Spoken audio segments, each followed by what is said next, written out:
Hello दोस्तों, मैं हिमानी आप सबका स्वागत करती हूँ आपके अपने चैनल ऑनेस्ट हिमानी पे। तो दोस्तों, जब हम बात करते हैं किसी भी चटपटी चाट की या किसी भी ऐसे आइटम की जो कि जनरली बहुत स्वादिष्ट बनता है, तो साथ में कहीं ना कहीं हमें लगता है इसे तो फ्राई करके बनाया होगा, बहुत सारा तेल लगा होगा।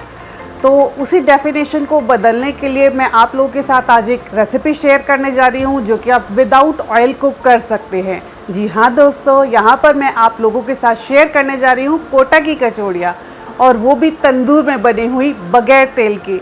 जी हाँ दोस्तों, आपको सुनकर ही थोड़ा अजीब या नया लग रहा होगा क्योंकि आपने अभी तक फ्राइड कचौड़ियाँ ही खाई होंगी, बट अगर आप उन्हें हेल्दी बनाना चाहते हैं बट टेस्ट में कहीं भी कोई चेंज नहीं आएगा, तो उसको आप बना सकते हैं तंदूर में, वो भी बगैर तेल के। और बनाना बेहद ही आसान है तंदूर में, कोई भी ट्रिक्स नहीं, बिल्कुल सिंपल तरीका। और बनाना इतना आसान और उसके बाद खाने में टेस्टी इतनी। और आप उन्हें अपनी पसंद की किसी भी चटनी के साथ खाएं, चाहे वो इमली की हो, हरी चटनी हो, या फिर किसी सब्जी के साथ, चटपटी सब्जी हो तो और अच्छा रहेगा। इन चीज़ों से जनरली इस तरह की कचौड़ियों का स्वाद डबल हो जाता है। तो कोटा की कचौड़ियों के बारे में कौन नहीं जानता, बट आज हम उन्हें बनाएंगे बेक करके तंदूर में। तो आइए देखते हैं कैसे बनती है बेक्ड कोटा कचौड़ी। तो यहाँ पर हमने ली है सबसे पहले कढ़ाई, और उसमें हमें कुछ मसालों को सूखा भूनना है, जैसे कि 4 टेबलस्पून साबुत धनिया, 4 टेबलस्पून साबुत सौंफ, 2 टेबलस्पून जीरा, 10-15 लौंग और 2 टेबलस्पून काली मिर्ची। इन सबको हमें इसमें डालकर सूखा भून लेना है। और जैसे कि अब आप देख रहे हैं सर्दियां आ चुकी हैं हल्की हल्की, तो ऐसे में ये मसाले जो हैं इनकी अरोमा और ज़्यादा अट्रैक्ट करती है, इनका स्वाद और ज़्यादा भाता है। तो बेसिकली यहाँ पर मीडियम टू लो हीट पर रखते हुए हमें इन मसालों को 3-4 मिनट ही भूनना है, जिसका कि मतलब है हमें इनकी नमी दूर करनी है। हल्की हल्की अरोमा आने लगी है, 3-4 मिनट हो चुके हैं। तो यहाँ पर इन्हें एक बार और फाइनली चलाते हुए हमें गैस बंद कर देनी है। अब ये पूरी तरह भुन गए हैं, इन्हें ठंडा होने रख दिया है। इधर मैंने ये 3-4 घंटे दाल भिगोकर उसे थोड़ी देर के लिए सूखने रख दिया था, और उसका पानी जब निचड़ गया तो उसको मैंने मिक्सी में दरदरा पीस लिया है। इधर हमारे जो ये मसाले हैं ये भी ठंडे हो चुके थे, इन्हें भी मैंने मिक्सी के जार में दरदरा पीस लिया है। अब मैं ले रही हूँ यहाँ पर 4 छोटे चम्मच तेल का, और इसमें मैं सबसे पहले तो वो मसाले डालूँगी जो मैंने अभी सूखे भुने थे और जिन्हें मैंने दरदरा पीस लिया था। तो उन मसालों को डालते हैं और उन्हें यहाँ पर हमें मीडियम टू लो हीट पर ही भूनना है, बिल्कुल हल्के हल्के, ताकि उनके जो भुनने की एक खुशबू है वो आपको आने लगेगी। जब लगे कि सारे घर में वो खुशबू हल्की हल्की फैल गई है, तो इसका मतलब ये पूरी तरह भुन चुके हैं। और यहाँ पर हमें हीट लो टू मीडियम की तरफ ही रखनी है। अब ये मसाले भुन गए हैं तो बारी आती है इसमें और मसाले ऐड करने की, जिसमें कि मैं ले रही हूँ 1 चम्मच हींग पाउडर। उसे भी इसमें डालकर 1 मिनट के लिए भून लें, और पूरे प्रोसेस के दौरान हमारी गैस लो टू मीडियम ही रहेगी। और यहाँ पर ये मैंने दाल भी इसमें डाल दी है। ये मैंने 1.5 कप दाल ली है, जिसको कि भिगो लिया था 1.5 कप दाल को, और उसे उसके बाद मैंने पीस लिया है। आप चाहे तो दाल को भी बिल्कुल बारीक भी पीस सकते हैं, या फिर बगैर पीसे भी आप इसमें साबुत दाल भी डाल सकते हैं। लेकिन अब ये इसमें डालने के बाद इस दाल की हमें नमी पूरी ख़त्म करनी होगी। और बीच में अगर आपको लग रहा है कि अच्छे से नहीं चल रही है दाल, मसाले अच्छे से नहीं भून पा रहे हैं, थोड़ा नीचे लगने लगे हैं, तो बीच बीच में हमें थोड़ा थोड़ा सा तेल डालते रहना होगा। किनारों की तरफ से हमें तेल डालना है। और ये मसाले हम ले रहे हैं जो कि हल्दी है, मिर्ची है, और अमचूर पाउडर है, चीनी है। इनको अब हम बाद में डालेंगे। सबसे पहले हमें ये दाल की जो पिट्ठी है वो अच्छे से रेडी कर लेनी है। और ये काफ़ी हद तक हमारी भुन चुकी है दाल। और तो अब हमने इसमें डाल दिया है बेसन। यहाँ पर मैंने डाला है 2 टेबलस्पून बेसन का, और इसको भी डालकर इसमें अच्छे से भून लेना है। और इसके बाद भी जैसे अब बेसन डाला है तो फिर से ड्राई हो गया, तो यहाँ पे हमें फिर से थोड़ा सा इसमें ऑयल ऐड करना होगा। इस बात का बिल्कुल ध्यान रखें कि ये नीचे से लगना बिल्कुल भी नहीं चाहिए। ज़्यादा सूखा लगे तो उसमें हल्का सा ऑयल डाल लें, जिससे कि वो जलेगा भी नहीं और भुनेगा भी बहुत अच्छे से। तो अब आप देख सकते हैं कि ये मसाले की जो है रंगत बदल चुकी है, इसका कलर बदल चुका है।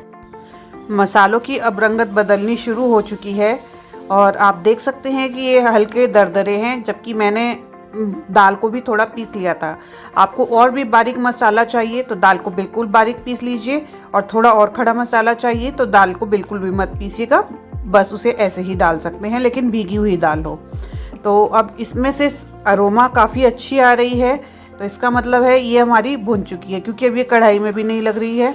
तो अब हम इसमें डाल देते हैं, यहाँ पे मैंने 2 चम्मच लाल मिर्ची पाउडर डाला है, 2 चम्मच हल्दी पाउडर डाला है, 1.5 चम्मच मैंने यहाँ पर डाला है अमचूर पाउडर, और यहाँ पे 3 से 4 छोटे चम्मच मैंने शुगर डाली है बेसिकली, और ऊपर से मैंने डाल दिया है नमक भी आप अपने टेस्ट के अकॉर्डिंग डाल ले। मसाले यहाँ पर आप अपने टेस्ट के अकॉर्डिंग ऐड कर सकते हैं। आपको जितना चटपटा बनाना है आप उतना चटपटा बना सकते हैं। ये अच्छी तेज़ लाल मिर्च थी, तो 2 चम्मच लाल मिर्च से भी आप देख सकते हैं। थोड़ी देर और भूनने के बाद रंगत में भी कितना अच्छा फ़र्क आ चुका है, एकदम बहुत सुंदर अंदर का मसाला जो है हमारा ये रेडी हो चुका है। जब ये पूरा भुन जाए, जब आपको लगे कि पूरे घर में इसकी सौंधी सौंधी खुशबू फैल चुकी है, तो गैस बंद कर दीजिएगा और इस मसाले को ठंडा होने के लिए रख दीजिएगा एक तरफ। जब तक हमारा मसाला ठंडा होता है उतने हम आटा लगा के रख लेते हैं। तो यहाँ पर मैंने आधा किलो आटा लिया है, उसमें स्वादानुसार नमक डाल लिया है, और लगभग 125 ग्राम या 125 ml के करीब मैंने यहाँ पर तेल डाला है, और उसे मैं ग्रेजुअली इसमें ऐड करते जा रही हूँ। थोड़ा थोड़ा करके मैं इसमें तेल ऐड कर रही हूँ और इसे मिक्स करती जा रही हूँ। अब आप देख सकते हैं लड्डू बनने शुरू हो गए हैं इसके मैदा के। तो अब इसमें हमें ऐड करना है पानी, और इसके लिए हमें लगाना है एकदम परफेक्ट आटा, जो कि ना तो सख्त हो ना ही नरम हो। एकदम परफेक्ट आटा हमें लगाना है, क्योंकि ज़्यादा सख्त आटा होगा तो भी हमारे कचौरी अच्छी नहीं बनेगी, और नरम आटा होगा तो भी हमारी कचौरी जो है वो एकदम हाथ में आते ही फटने लगेगी। तो इसलिए आटा हमें इसका लगाना है परफेक्ट, बहुत ज़्यादा भी पानी ऐड नहीं करना है। अच्छे से रोल करते हुए इसको आटे को पहले तो एक साथ हमें बाइंड कर लेना है, और फिर उसके बाद थोड़ी देर के लिए इसकी नीडिंग भी करनी होगी।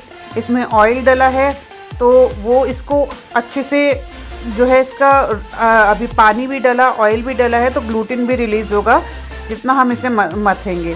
तो थोड़ा सा मथने के बाद इसको अच्छे से इकट्ठा एक साथ कर लें, और उसके बाद इसे हम आटे को 1 घंटे के लिए हमें इसे ढक के रख देना होगा, ताकि ये आटा बिल्कुल सेट हो जाए। आप चाहे तो आधे घंटे बाद भी ये आटा रेडी हो जाएगा, आप तब भी इसकी चाहे तो कचौरी बना सकते हैं। बट अब थोड़े ठंडे दिन आ गए हैं तो 1 घंटे के लिए रखना अच्छा रहेगा।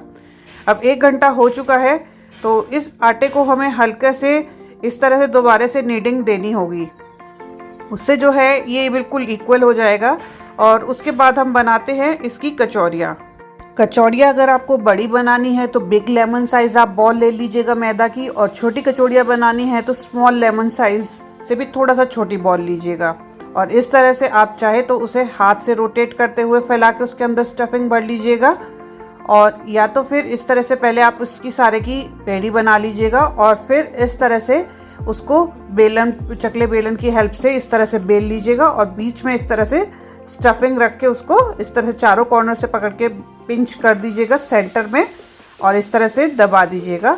और उसके बाद आप इस तरह से सबसे पहले तो पेड़ियाँ तैयार कर लीजिएगा सारी, और उनमें सब में स्टफिंग भर लीजिएगा। तो यहाँ पर मैं एक और तरीके से आपको भरना दिखा रही हूँ। इस तरह से हमने किया और इसमें स्टफिंग भी भरा और इस तरह से उसे इकट्ठा कर दिया। तो इस तरह से आपको सारी पेड़ियाँ बना के इसमें रख लेनी है। आप चाहे तो इस तरह बॉल साइज़ बना लें और चाहे तो इन्हें दबाकर चपटा कर लें। तो ये मैंने फ़िलहाल इन्हें बॉल साइज़ बनाकर रख ज़रूर दिया है, बट इन्हें मैं जिस समय मुझे जितनी पेड़ियाँ डालनी होंगी उन्हें इस तरह से दबाकर चपटा कर लूँगी, चाहे तो बेलन की मदद से और चाहे तो हाथ की मदद से। इस तरह से दबाकर इन्हें चपटा कर लें। तो एक बार में जितनी आपको ये कचौरियाँ सेकनी हैं सिर्फ उतनी को ही हमें इस तरह से चपटा बेलना है, बाकी को उसी तरह से गोल रहने दें। और जिस समय उन्हें दोबारा से सेकने डालना है उन्हें तभी उन्हें चपटा करें, उससे उनके जो अगर थोड़े जॉइंट्स खुल गए वो भी बंद हो जाएंगे। इधर एक तरफ हम तंदूर को गर्म होने रख चुके थे, हमने बहुत ज़्यादा देर गर्म नहीं किया है, 3-4 मिनट ही गर्म किया है, और उस पर फॉइल पेपर लगाकर ट्रे को अंदर रख के हमने गर्म किया है। और अभी हमने फॉइल को हल्का सा चिकना कर लिया है, और इस पर अब हम रखते हैं जो कचौड़ियाँ हमने बेलकर पतली कर ली थी, चपटी कर ली थी। तो तंदूर तो हमारा रेडी है ही। तो इसमें अब हम डालते हैं ये कचौड़ियाँ और इनके ऊपर बिल्कुल हल्का सा, आप देखेंगे मैंने 1 चम्मच से भी कम तेल लिया है और उसे सब कचौड़ियों पे अच्छे से स्प्रेड कर दिया है। बस इतना ही ऑयल हमने लिया है एक बार स्टार्टिंग में। अब इसके बाद हम बिल्कुल भी तेल नहीं लेंगे। आप चाहे तो ये तेल भी स्किप कर सकते हैं। लगभग 2-3 मिनट हो चुके हैं तो इनको देखना बनता है। इन्हें पूरी तरह बाहर निकाल के ट्रे को और एक बार आप पलट के देख लीजिए कि ये थोड़ा सिकनी शुरू हो गई हैं ऊपर से, नीचे से अब ये बिल्कुल कच्ची हैं। तो इस तरह से हमें इन्हें फिर से तंदूर में रख देना होगा और फिर से हमें लगभग 2 से 3 मिनट बाद इन्हें इसी तरह से चेक करना होगा। तो इसमें हमें हर 2 से 3 मिनट में इन कचौड़ियों को चेक करते रहना होगा क्योंकि टेम्परेचर बहुत तेज़ होता है और ये जल सकती हैं। तो इस तरह से आप देखेंगे कि ये थोड़ा थोड़ा दूसरी तरफ से भी सिक गई हैं। तो इस बात का भी ध्यान रखें, जिधर तंदूर की हीट ज़्यादा लगती है उधर की तरफ से कचौड़ियाँ पलट के हटा दे जो थोड़ा सिक गई हैं, और जो बिल्कुल कच्ची हैं वो उस तरफ रख दे जिधर हीट ज़्यादा लगेगी। तो इस तरह से रोटेट करते हुए इनको और बार बार पलटते हुए हमें हर 2-3 मिनट बाद इन्हें चेक भी करते रहना होगा और सेकते भी रहना होगा। अब फिर बारी आई है पलटने की। दूसरी तरफ से अभी बिल्कुल कच्ची हैं तो इन्हें फिर से पलट के 2 से 3 मिनट के लिए हम इस तरह से डाल देते हैं। तो कुल मिला के इसी तरह से हमने इन्हें 10-12 मिनट पकाया है। आप देख सकते हैं अभी मैंने तंदूर बंद कर दिया है और इनको मैं फिर से पलट रही हूँ। और पलटने के बाद इसको मैंने तंदूर ठंडा नहीं होने दिया, बीच में बस 2 मिनट के लिए बंद किया है। अब फिर से चालू कर दिया है और 2-3 मिनट बाद फिर से इन्हें मैंने देख रही हूँ, हल्का सा देखेंगे आप इन पे गोल्डन कलर और ज़्यादा आ चुका है। अब इस बात को ध्यान में रखते हुए कि जिधर से ये पूरी सिक गई है वो हिस्सा नीचे की तरफ रखते हुए और जो हिस्सा कच्चा है वो ऊपर की तरफ रखते हुए इन्हें फिर से हमें तंदूर में सिकने के लिए डाल देना है। तो अब इसी तरह से मैंने बताया कि लगभग 10 से 12 मिनट इन्हें लगी है और लास्ट में मैंने लगभग जब 10-12 मिनट हो गई हैं तो तंदूर को बिल्कुल बंद करके उसमें ये 3-4 मिनट के लिए पड़ी रहने दी है, जिससे कि इसका आप देख सकते हैं कितना सुंदर ये गोल्डन कलर निकल के आया है और देखने में ही कितनी सुंदर लग रही हैं और कितनी क्रंची बनी है कचौड़ियाँ, ये सुन सकते हैं आप यहाँ पर, ये देखिएगा। तो इसके साथ ही आपको मेरी ये रेसिपी कैसी लगी मूंग दाल कचौड़ी की, मुझे ज़रूर लिख भेजिएगा नीचे कमेंट बॉक्स में। इसके साथ ही मिलते हैं मेरे आने वाले अगले वीडियो में। ओके बाय दोस्तों।